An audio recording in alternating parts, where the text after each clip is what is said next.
Hello, hello.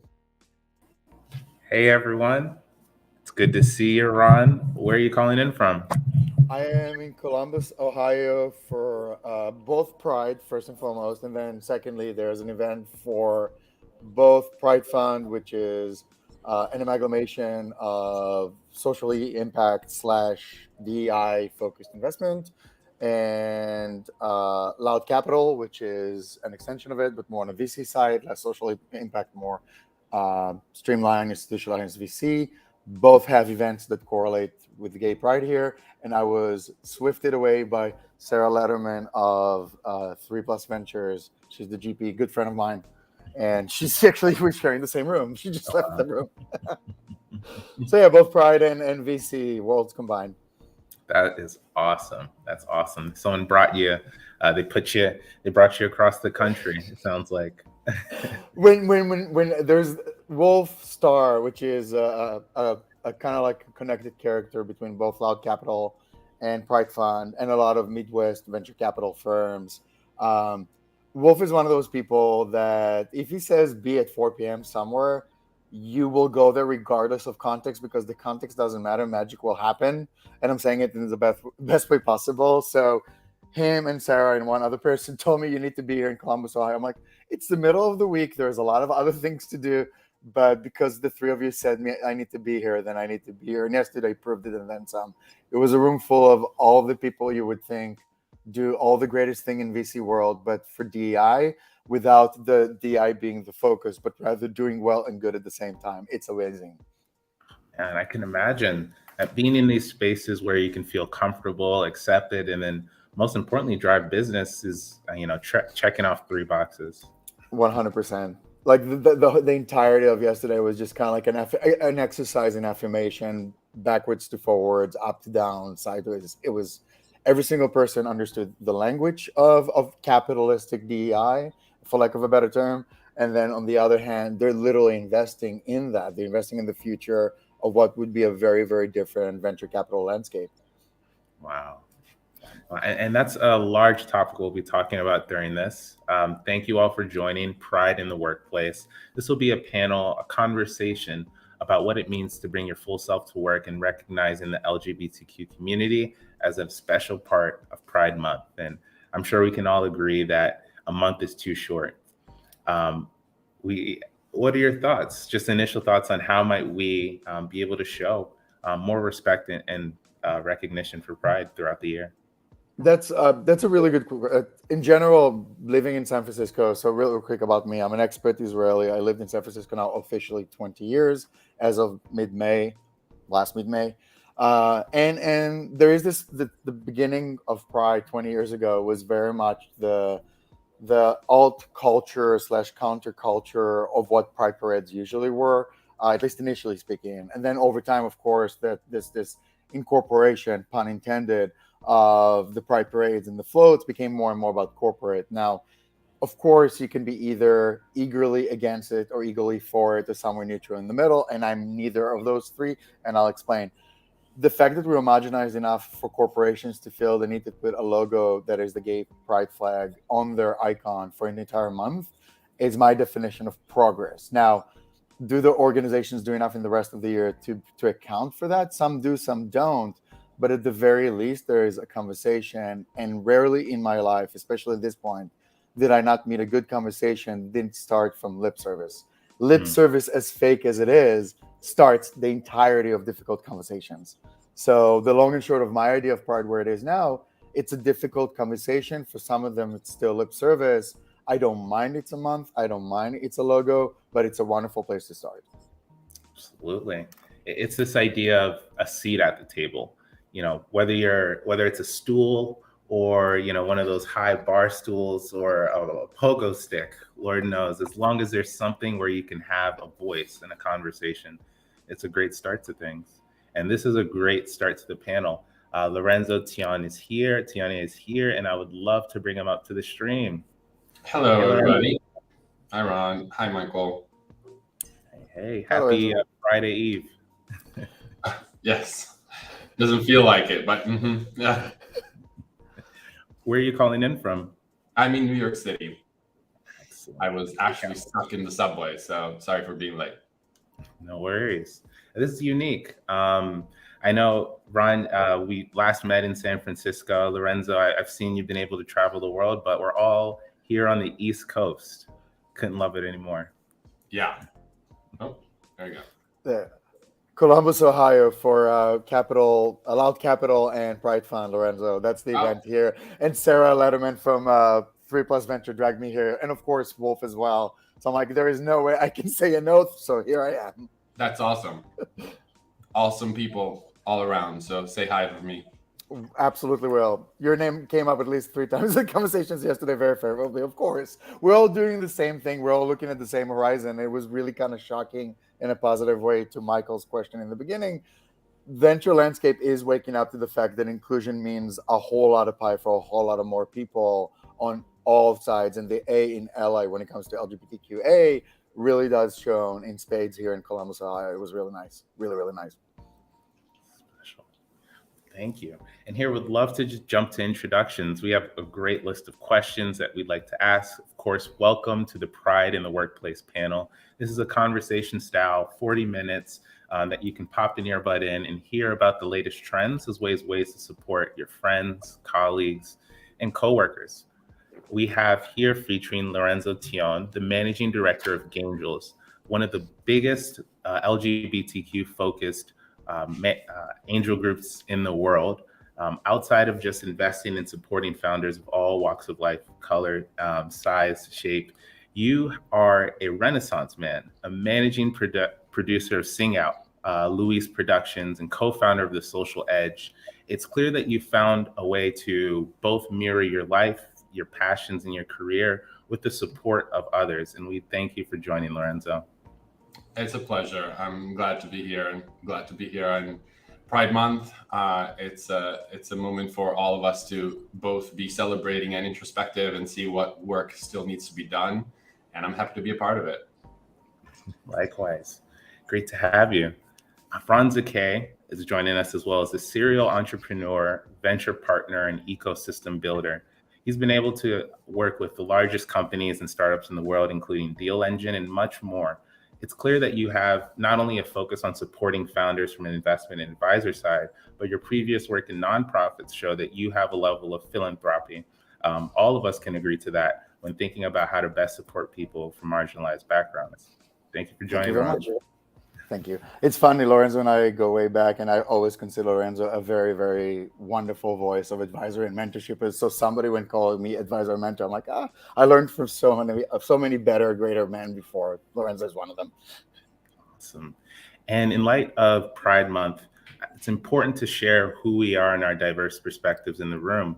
Ron, something you're comfortable opening up, gay and a throuple, you have identified yourself and created a way to have other people feel comfortable accepting themselves and excelling in the workplace. What was the question there? How and why, or where did that? I guess the why and the why. The why came from, and I think authenticity in general. When we don't bring our full self to any conversation, there is a sense of holding back. Now, there's enough non-safe or unsafe or somewhat friction spaces in which you cannot. And I think that's a wonderful measure just in terms of both DEI and how we can best express ourselves. I've seen a lot of early stage startup that most of the friction comes founder to founder, and by virtue of not being able to be yourself for whatever reason. So one of the reasons I am myself in not the fullest volume I can be, but as full volume as I'm capable of, is because it saves that part of the conversation. Being yourself, being authentic from the get-go, filters, for lack of a better term, a lot of the conversations that follow.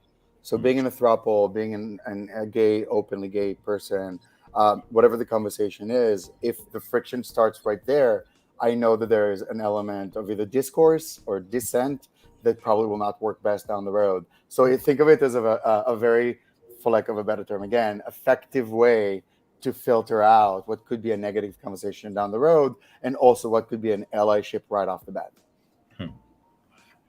That's an amazing point. You know, in the workplace, in corporate America, there's a concept of bias. we're biased in thinking that we're the best company ever, whether we're a toothpaste company or creating semiconductors. So ensuring that you can explain your perspectives to people as they have their predispositions is part of being a human, part of contributing to a workplace. So I love the words that you've mentioned there. And Lorenzo, as a man who openly identifies as gay and supports other founders of the LGBTQ status, what importance was it for you to be able to stand and show a level of vulnerability in the work that you do?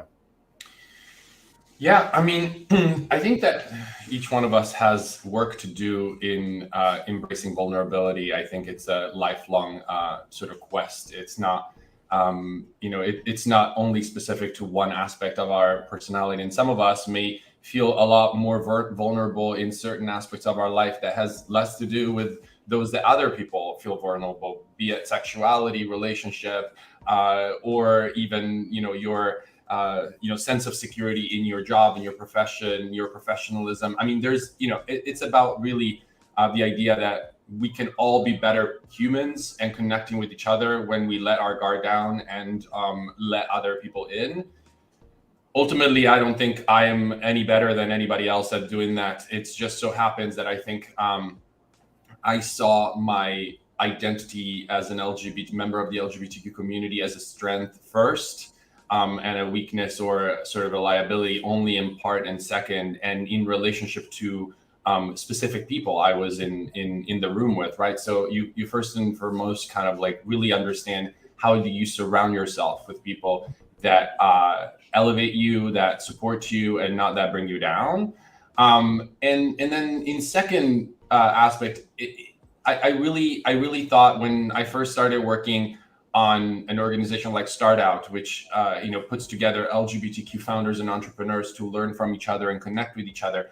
The impetus there was really sort of two sides. One was I felt like there could be a real strength and a value that could come from helping people see how by being out, by being visible parts of their communities, they could actually gain something. They didn't only have something to lose, they had actually something to gain and a leg up and help, and the benefit of experience and other people who had lived through the same experiences and could relate. But then in the second is sort of the idea of how much value comes from the inspiration and the role model and the visibility of people that are signaling and demonstrating to others, this is a path for you. This is something that you can do while being out. This is something that you can do while being authentic to yourself and truth to yourself. And I couldn't not believe that was just good in general for everyone, allowing people to be who they are, helping more people choose their professions and their vocations based on what they felt was right for them, as opposed to whether or not they felt like they had to choose between being out and being authentic, or being a founder, an entrepreneur, an investment banker, what have you, right? And that ultimately that would elevate people in positions that would help our community make strides forward, which I think really has happened. And I don't know, to what extent, thanks to in part organization like Start Out. I think Start Out played a role. I think when we look back to what the world looked like in 2008 when we started Start Out, and to what it looks like today, with respect to how many LGBT founders are out there building great companies and are public about their belonging to the LGBTQ community, be it gay, lesbian, transgender. I mean, we're seeing a really much higher number of openly transgender founders, which is just remarkable in light of the negative attitudes that still a very large part of the United States has to transgender people and transgender care. And we are living through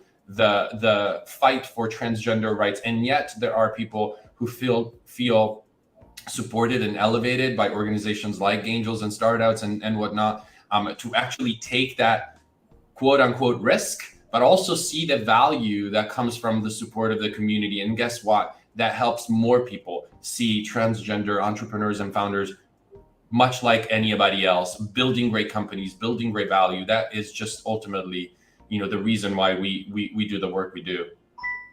Amazing. And I'd love to double tap on that. Lorenzo Thione is the co-founder and chairman of Start Out, a business community focused on elevating the voices and the practical experience of LGBTQ founders, entrepreneurs, and operators. Expanding over a decade now, congrats on that. There's a number, I believe 5% of organizations make it past 6 years. So to be in a position where 13 years later, you have 18,000 like-minded entrepreneurs having a safe space to grow, affect community, and ultimately create a sense of support. Thank you, Lorenzo. I was not aware of the statistics, but it makes a lot of sense just because 6 years in, it was still all volunteers. And it was amazing that we were still motivated to kind of push it going and keep it going, because it was a lot. But now I am so not just proud, but thankful that there is a great organization of staff, of board members, of volunteers, of supporters, donors, corporate supporters that see the value in what Start Out is doing and see the potential that is yet to be realized, and supports and funds its work. So very proud of where Start Out is today. Double click on that real quick. When I met Lorenzo, that was my very, very first examples of a leader within our community that's openly out. Because back then, 2008, there was still a friction in many, many places you can imagine, venture capital specifically, that looked at gay founders in general as a very, not derogatory, but definitely a friction-based, an added element to the due diligence that added friction and sometimes right out negation. And Lorenzo was literally one of the first people I saw that's leading a very successful company and an out and proud person in the venture capital landscape, and literally advice and mentorship aside, which Lorenzo, thank you for all of them throughout the years. Always, always, always a boon. But literally the first example is when you see that kind of as a founder, and back then I was a very, very, very fresh, very green founder. This was the first experience that I had being a CEO, to see a person that's not just ahead on the road, but successful and being out at that and not taking the identity as a negative, even though the environment is trying to tell me that my identity is a negative, did provide for an element of the friction and element of representation that definitely changed a lot of how I looked at both you talked about me being open now. It has a lot to do with the roots of people like Lorenzo that I met early on that walk the talk of being ourselves and unapologetically so. If I see far is by standing on the shoulders of giants. Amazing quote I learned even as a pimple-faced 17-year-old, and it's clear that 6 years later, I'm able to meet one of the giants in promoting a space of inclusion for LGBTQ allies and community members. It's important as well, again, to state who we are. And I'm a straight man who has always been an ally to the LGBT community. Growing up as a young Black man in America, there are always perceptions and ideas of what it means to be an ally. How can you show the best support? And in our mission in Mindstand of fostering inclusive work communities, I've made sure that personally as well as professionally, I create opportunities of access and support. And in line with that, we would love to announce the Gaingels Scholarship Fund, an important mission all launched through Gaingels to support founders of all walks of life as they matriculate into college, high school, and more. Quick question before we jump into some of the questions on the panel. Why did you create, and what was the impetus of creating the scholarship fund, Lorenzo? Yeah, so Gaingels' mission is really to create a more diverse, representative, visible, and accessible venture capital ecosystem across all levels. And there are so many different places where diversity, inclusion, and representation matters within an ecosystem as complex as as the venture one. Obviously, people have focused for a long time on founders and who the founders are. And that's really where Gaingels was born out of, right? You know, we were initially just funding LGBTQ founders and entrepreneurs, sort of almost like a spin-off out of what Start Out had been doing, but focused on funding. But over time, we realized that our impact would be much greater in improving the ecosystem if we focused on multiple underrepresented communities, because they interact and intersect in so many different ways within companies, within the capital allocators, within the capital sources. and even obviously within the talent that is within the companies that are in the venture capital ecosystem. And we created a multifaceted program. We call it our venture inclusion program that focuses on a lot of these pieces. And one of these pieces is the participation of all underrepresented minorities within the innovation economy that is powered by venture. And so many people just simply don't have the access and the knowledge about the type of jobs that exist within the venture economy, within the startup ecosystem, to even seek them out. And guess what? They, because of that, get left out of some of the most valuable higher growth opportunities to build generational wealth. So one of the ways in which we address this is to basically support underprivileged students in college from underrepresented groups and minorities, including LGBTQ and gender nonconforming, in completing their studies. And so we give them grants to basically pay for college or their books or expenses and so on, and then provide them a channel to interview for internships at the portfolio companies. Now we have over 1,300 portfolio companies within our communities, so that they can try their hand at not just interviewing, which obviously is a skill and it's an important thing, but also at knowing and learning more about the type of job opportunities that are open to them in companies that embrace diverse talent and leadership, which every company Gaingels invests in is such one of such companies. So it really has been a piece of our venture inclusion program for the last 3 years. We did 25 grants 2 years ago, and then we doubled the number of grants to last year.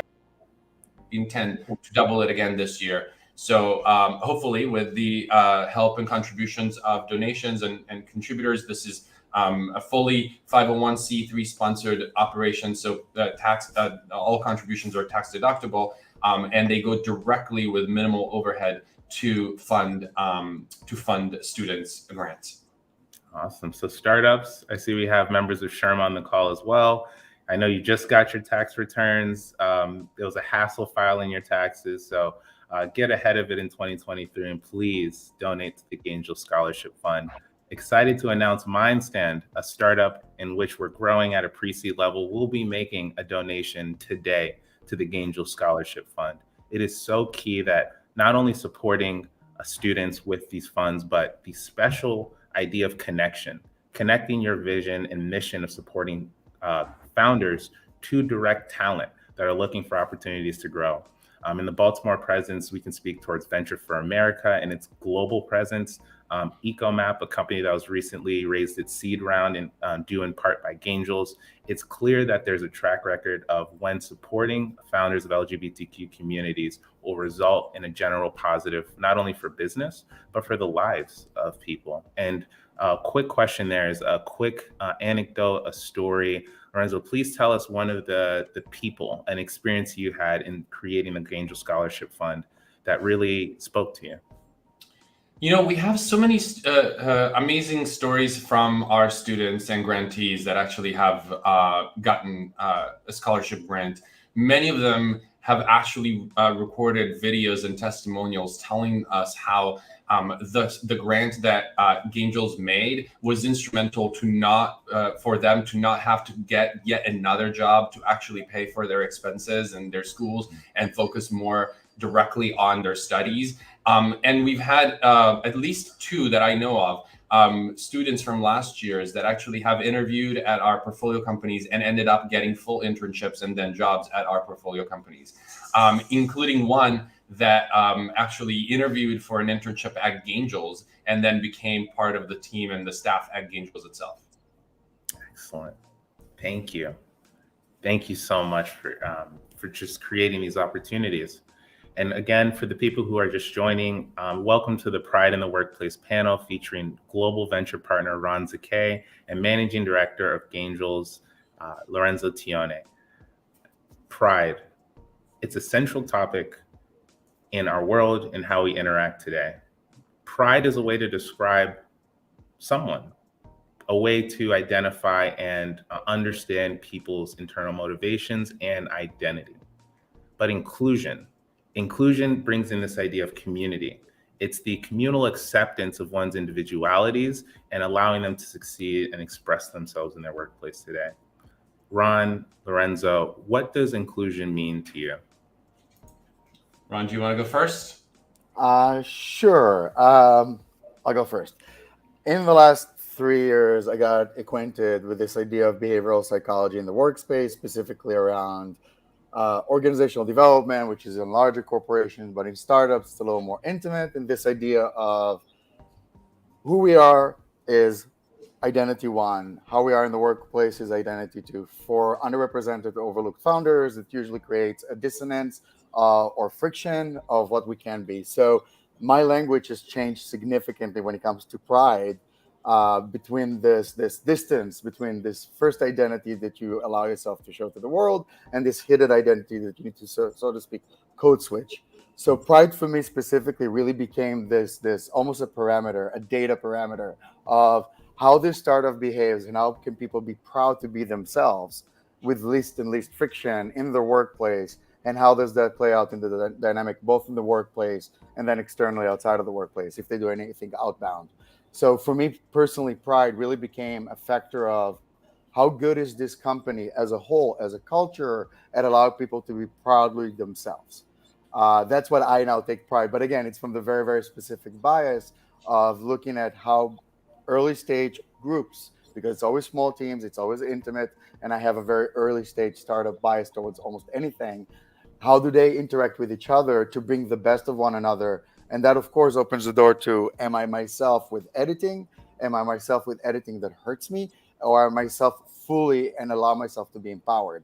The third one, of course, being optimal. So when I look at product today, I look at the third one. Can we optimize for people to not code switch? Can we optimize for people to elevate different dissenting, conflicting voices even, and elevate them to a point of a discourse, healthy conversation? Because the beauty of it, being overlooked and underrepresented, is a superpower that plays itself in a down market more often than not. Conversation for later, but we've never seen an up market. And the beauty of it is not seeing an up market means that our hustle and our grind and our tenacity all play out in difference of opinion, in difference of perspective, and in difference of execution that always lends itself to a net positive when you are proud to be yourself. That's my pride. Wow, beautifully said. Lorenzo? Thank you, Ron.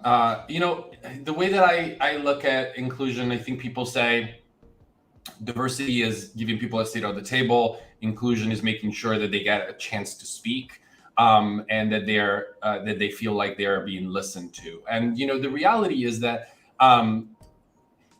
diversity is really like a goal, that it's like a journey and a destination that you're never really kind of done, because the truth is that what you want to make sure is that you always are benefiting from the presence, the background, the knowledge, the insight of people with a view of the world and a lived experience that is different than yours. Because if you surround yourself with people that are all the same, you're ultimately ending up with a very narrow view of the world, and that doesn't encourage you to grow both mentally and as a human, and doesn't help you in business either. We know this already.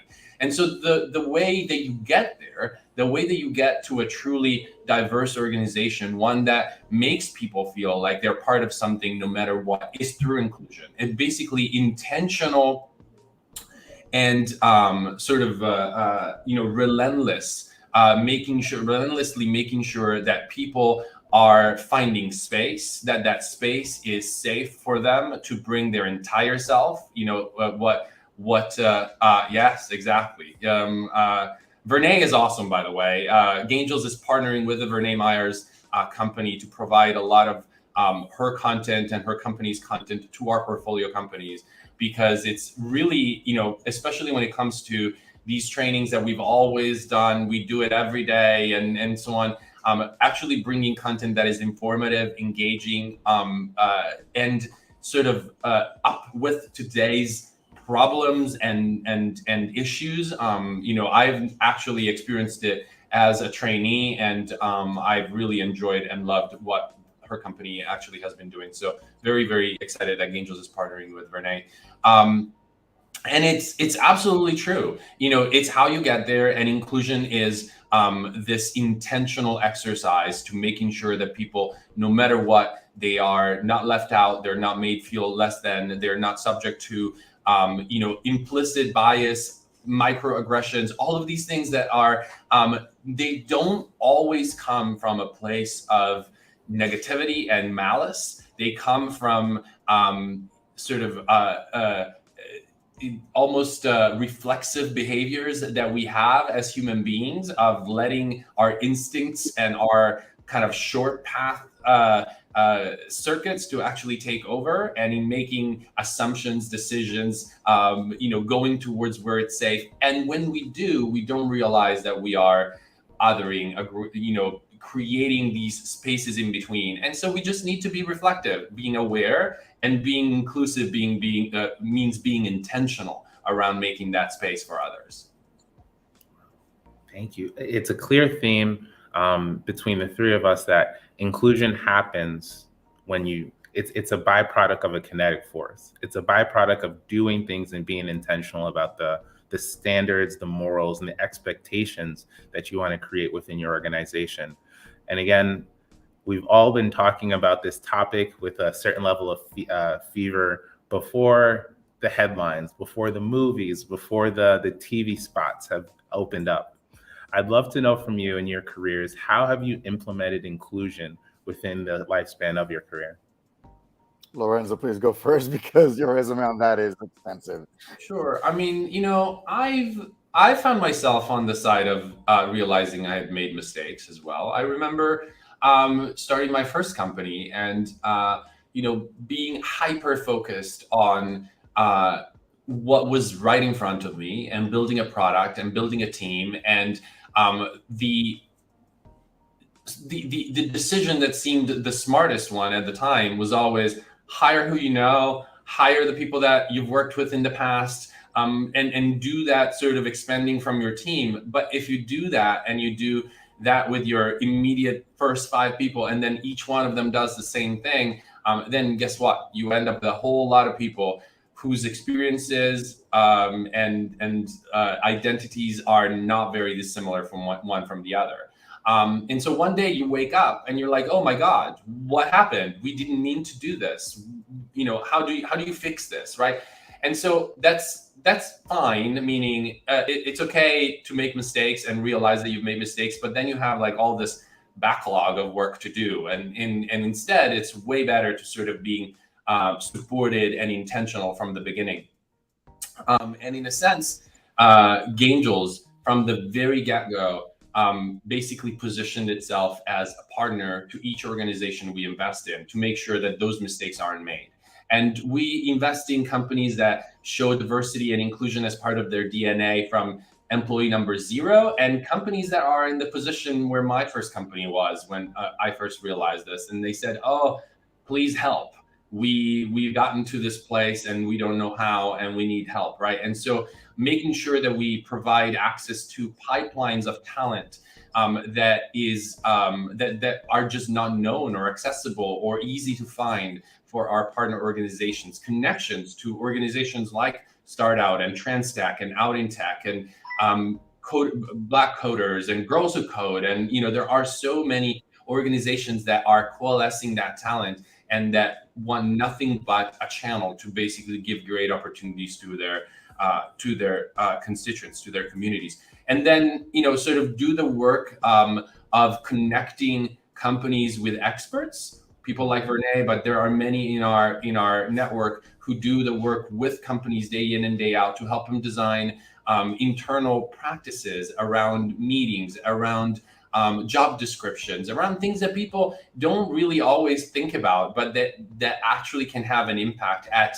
cutting off the supply of talent from certain places. When people look at a job description and the first assumption they make, oh, this is not for me. Maybe there are talent photos on the page that all show people with no diversity or with no gender diversity. Then people sort of self-select out and be like, oh, well, maybe this is not for me, even though the company is actually really intentioned at like solving this lack of diversity problem. So, really making sure that there aren't those signals and those flags has been really important. And this has been true for every business I've started after I kind of learned my first lesson, in that hard way. Both true for the Social Edge and Gaingels. And Gaingels has grown so much with our own staff and making sure that we are a really diverse and inclusive group of people has been absolutely a priority for us. Absolutely. And thank you. I think it was about a year, if not 2 years ago, we were able to have a meeting where still figuring out the business in the mid pivot, and you took the time to speak to me as a founder. And for the other founders here, just knowing that concept of the sweet spot of innovation, where marketability, desirability, and feasibility perfectly fit. What we're saying is that inclusion and representing a heterogeneous culture will help you innately get closer to that vision.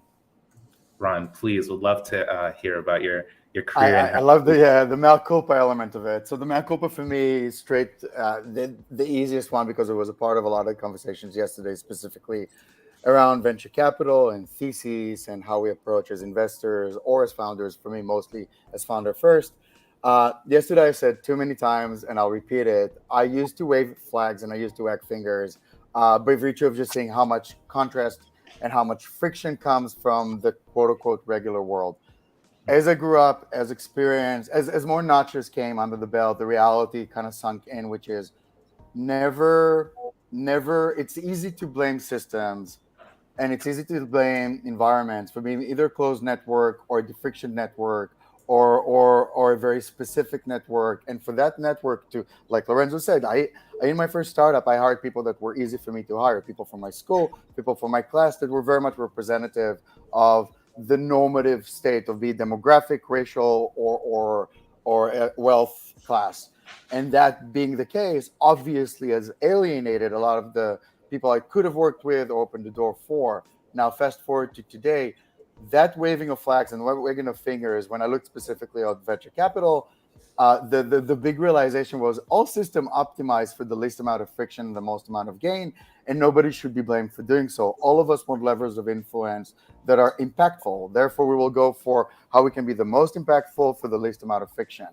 Today, I'm looking at this whole system, and my personal mea culpa around it is there are things we can do that are broader than our networks that sit on the sidelines. Like Lorenzo said, invite people that see the system broader than you do, see broader system, aligned system, combined systems, bring them together. That opens the door, from my perspective, as biased as it is, to be de-biased by the process of learning something new and acknowledging my mistake, which of course is there. My mea culpa, again, was waving flags, wagging fingers. Now, didn't help me, didn't help anybody else. But the new system, which is introduce new ideas by virtue of literally admit a mistake by virtue of seeing it, and then act on it, invite the people that see it differently. And then the third step is, of course, now your world is broader. Every mistake admitted is a world broader. Every bias broken is a world broadened. So now when I look at the entirety of my career, specifically from the venture side, I'm realizing I have blocked a lot of the paths. I have been the roadblock. My wagging of finger, waving of flags was the stopping point and the stopgap between me and access to wealth, access to investment, access to talent. But looking at it today, this much more, I would call it a network of networks, a network of nodes. The network effect now can be somewhat more impactful by virtue of just introducing another voice. Again, like Lorenzo says, like you said, invite the right people that are not like me, with voices that are dissenting or different to me, and listen, and then of course implement, and it opens the network broadly for everyone. That's my tiny mea culpa.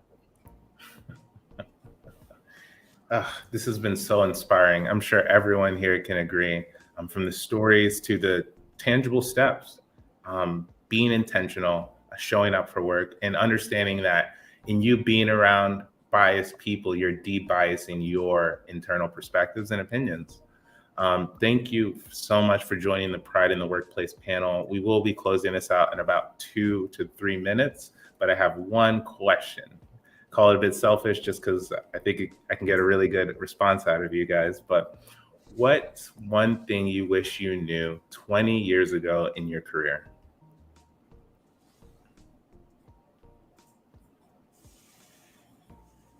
What is one thing that I wish I knew?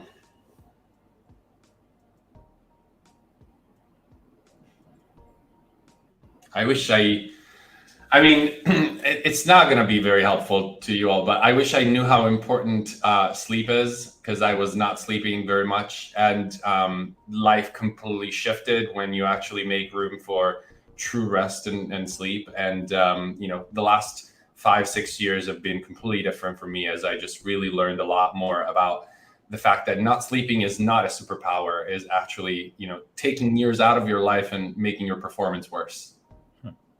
That's powerful, because what I was about to say is that it really gets better, but not the cliche element of it. It really truly gets better if you stick to it. But to Lorenzo's point, it's something we didn't talk about. This low case, low yield simmer worth of PTSD called COVID got a lot of us into burnout, and sleep did not play a big enough role, an important enough role in mitigating that. So I actually thank you, Lorenzo, because I didn't even think about it. But when you say burnout out loud, it's usually too late. And sleep is literally the number one medication for that and the antidote for that. So I will echo Lorenzo, sleep more. And to just double tap on that, a common reason why you can't sleep, or sleeping has had to be pushed back, or you have to limit it, is stress. So I ask everyone here, think about the activities, the things, the environment you work in, whether it's in your workplace or at home, and activities that may cause additional stress, and how it can impact your sleeping, which will then impact how you are able to show up as yourself today. So thank you, everyone, for joining. This has been an amazing panel. Please, again, donate to the Gaingels Scholarship Fund. Mindstand will make a donation as well, and please feel free to co-donate $250 and match Mindstand's donation. When you're focused on inclusive language and you want to connect, find ways to measure culture in your organization, please sign up today for the Inclusive Language Challenge. And as well, check out and understand these LGBTQ focused startup resources, so that as you build your business, you're building it with inclusion in mind. Thank you so much, Ron and Lorenzo, for joining. This has been a great panel. Take care. Thank you. Such a pleasure. Thank you so much. Bye-bye, everyone.